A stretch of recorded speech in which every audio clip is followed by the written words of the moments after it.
Hello dear students, welcome in this video. और हम आपके लिए लेकर आए new chapter number 6 Shravan Kumar.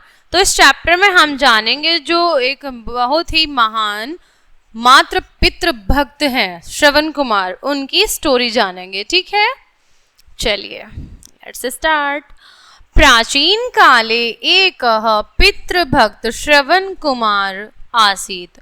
तो प्राचीन काल में एक पितृ भक्त अर्थात माता पिता भक्त जो थे श्रवण कुमार थे। तस्य माता पिता च नेत्रहीनो आस्ताम।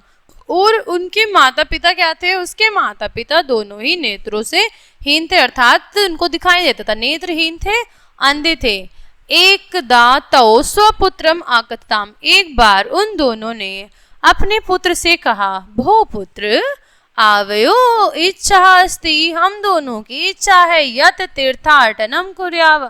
हम दोनों की इच्छा है कि हम तीर्थ यात्रा करें। ठीक है, तो श्रवणः तौ स्कंधाभ्याम तीर्थ स्थानानि आनयत। और फिर उसने क्या किया?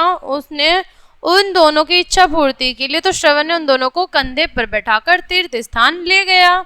एकस्मिन् दिवसे, एक दिन वे भ्रमण करते हुए अयोध्याम निक्षा अगच्छन्। अयोध्या से निकल रहे थे, जा रहे थे। तो क्या हुआ? पिता अकथित, पिता ने कहा, आवाम पिपासा तो श्वः जलमान्य। हम दोनों को प्यास बुझाने के लिए, हम दोनों के प्यास बुझाने के लिए जलमान्य, जल लाओ। ठीक है, उनको प्यास लगी, उन्होंने पुत्र से जल मांगा कि जल लाओ। तो सह जलम आने तुम नदी में अगच्छत। वह जल लाने के लिए कहाँ गया? नदी पर गया। वह जल लाने के लिए आनो तुम नदी अगच्छत, नदी पर गया। श्रवणः यदा कुंभम जले निमज्जते। जब श्रवण, कुंभ अर्थात घड़ा, जब श्रवण नदी में घड़े से जल भर रहा था, तदा कुंभस्य शब्दम श्रुत्वा। तभी घोड़े का शब्द सुनकर कोई गज को अपि गजः नद्याम जलम पीबती। कोई गज अर्थात कोई हाथी नदी पर जल पी रहा है। इति मत्वा, यह मानकर राजा दशरथ अर्थात राजा दशरथ दुहैनी बाणम आक्षिपत। दुहैनी बाण अर्थात शब्द सुनकर जो बाण छोड़ दिया जाता है, शब्द सुना जाता है। और पहले ऐसे ऐसे राजा महाराजा होते थे, तपस्या करके ऐसे इनके पास अस्त्र शस्त्र होते थे कि एक शब्द बाण होता है, दुहैनी बाण कहते हैं जिसको। ठीक है, उन्होंने शब्द सुना, उन्हें लगा कोई हाथी पानी पी रहा है, उन्होंने इसका शब्द सुनकर क्या किया? बाण छोड़ दिया बिना देखे। फिर क्या हुआ? बाणः श्रवणे अलगत। अब जब बाण छोड़ दिया वहां पर तो श्रवण जल भर रहा था, तो बाण तो उसको लगता ही।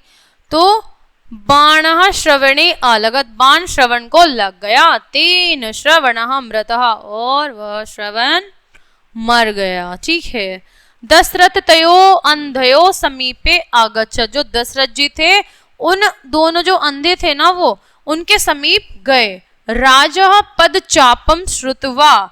राजा के पद चाप अर्थात पैर जो चल रहा था उसकी आवाज सुनकर श्रवणस्य जनक आवदत। श्रवण के जनक ने कहा, अर्थात श्रवण के पिता ने कहा, भो पुत्र, अरे पुत्र, विलंबेन कथम आगच्छत। विलंब से कैसे आए? अर्थात तुम इतना टाइम कैसे लग गया? तुम तो पानी लेने गए थे, इतनी देर से कैसे आए? क्योंकि उनके माता पिता को नहीं पता था श्रवण है कोई और है। ठीक है, क्योंकि वो तो अंधे थे।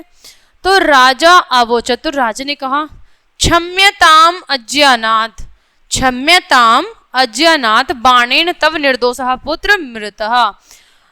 क्षमा करें अज्ञानतवश। ठीक है, बाण किसको लग गया? तुम्हारे निर्दोष पुत्र को लग गया और वह मारा गया। स्वपुत्र से मरणम श्रुत्वा, अपने पुत्र की मरने की बात सुनकर दुखिता विलपन वृद्ध राजा नाम शापम आददत।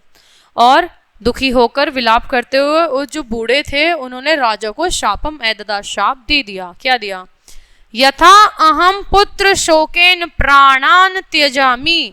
जिस प्रकार मैं पुत्र के शोक में अपने प्राण त्याग रहा हूं, तथैव त्वम अपि, उसी प्रकार तुम भी पुत्र वियोगात, पुत्र के वियोग में मृत्यु प्राप्स्यसि, मृत्यु को प्राप्त करोगे। उनको ये श्राप दे दिया।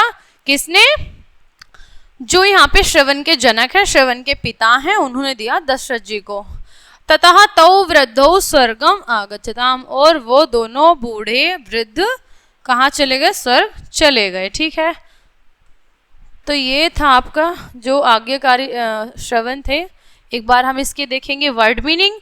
प्राचीन काल है, प्राचीन अर्थात जो बहुत पुराना होता है, बहुत दीर्घ टाइम से रहा हो, बहुत लंबे समय से पुराना। ठीक है, तो प्राचीन समय में, बहुत पुराने टाइम में, बहुत पहले।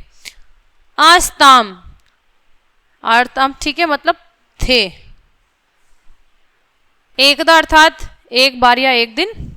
आवे हो हमारी स्कंधाभ्याम, अर्थात स्कंध कंधे, आभ्याम मतलब दोनों कंधों पर।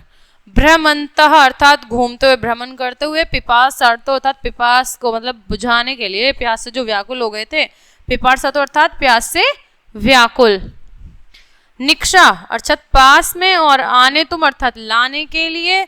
आन्य है, यहाँ पे आज्ञा दी जा रही है। ठीक है, लाओ। मतवा अर्थात ऐसा समझकर, मानकर। मृतः मर गए, और ध्वनि बाण अर्थात शब्द भेदी, जो शब्द को सुनकर भेद दे, ऐसा बाण। क्षम्यताम अर्थात क्षमा करें। तो ये था आपका चैप्टर 6 आज्ञाकारी श्रवण, श्रवण कुमार। ठीक है, ये चैप्टर आपका यहीं पर कंप्लीट हो जाता है। आई होप आप सभी को समझ में आया होगा। तो मिलते हैं नेक्स्ट वीडियो में, तब तक के लिए बाय बाय।